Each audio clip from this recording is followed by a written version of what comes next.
Shifting focus now to some more breaking news that's coming in, and this is information that we've gathered as far as Iran versus Pakistan standoff goes. Sources close to the Pakistani establishment have now revealed to CNN News 18 that the situation will be under control and that back-channel talks are on.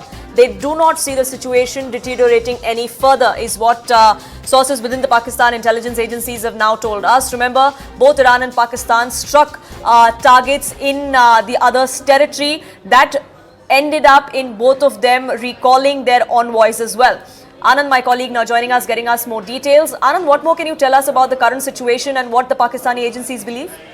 Well, there are hectic parleys that are going and back-channel conversations so that there is no escalation. Clearly, Pakistan has come back a little bit and with bluster, but they cannot sustain this. They know very well that they can ill afford an open conflict and also open strife across their borders with Iran over across Baluchistan, because that is a cost they can ill afford. They're already being stretched with the kind of conflict that they're seeing with their western borders while wanting to keep the borders with Bharat hot.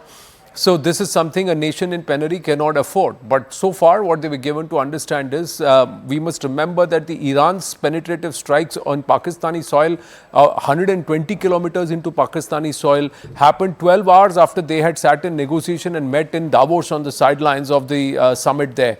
In retaliation, Pakistan now has struck, and it claims that it has targeted certain establishments of the Balochistan Liberation Front and one more terrorist group, which they believe operates out of Iranian soil, and they have confirmed that they have had these attacks using drones, using loitering munitions and other non-personnel driven kind of strikes. That's what they have given, that they have said that they have used. Killer drones is what they have called, and some other ammunition that they've used, and they have claimed that they have been able to eliminate certain hideouts and operational posts of some of these terrorist outfits. But they're saying that this is not going to escalate at this point. Clearly, Iran is not going to quietly watch. There is no statement that's come from the Iranians so far.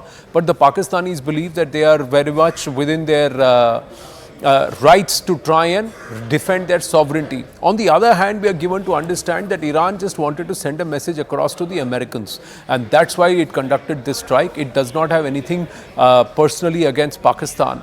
But we don't know how Iran is thinking, what Iran is thinking, and it will be aggressive if it comes to its own territorial sovereignty, despite the kind of sanctions that it's heard. And militarily, the Iranians are far better equipped and far better positioned, despite all the sanctions against them, compared to Pakistan. So Pakistan has to somewhere dodge this bullet and make sure that this doesn't escalate, because they can't afford it. Absolutely, it is not in Pakistan's interest for this to go any further from where it is now. The Davos visit of both the leaders will also conclude, and perhaps then when we see something calm down is also what many analysts believe. For the moment, Anand, thank you so much for getting us the latest on that. We've seen both Iran and Pakistan come out and say that they're well within their rights of carrying out these attacks. Many would suggest, many analysts would say that this is Pakistan harboring terror coming back to bite them. Listen into some of those reactions.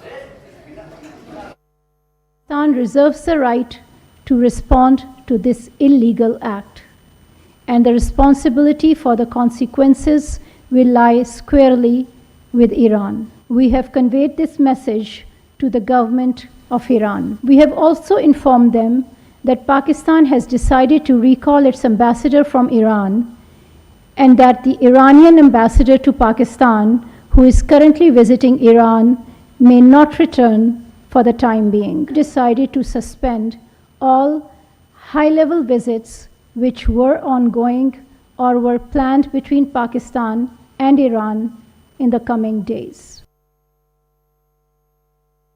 Pakistan, none of the nationals of the friendly and the brotherly country of Pakistan were targeted by the missiles and the drones of Iran. There is this group, so-called Jaish al-Adl, which is an Iranian terrorist group, and they are somehow They have taken shelter in some parts of the Sistan and Balochistan province of Pakistan. For several times, we have talked to a lot of officials in Pakistan and the security forces there.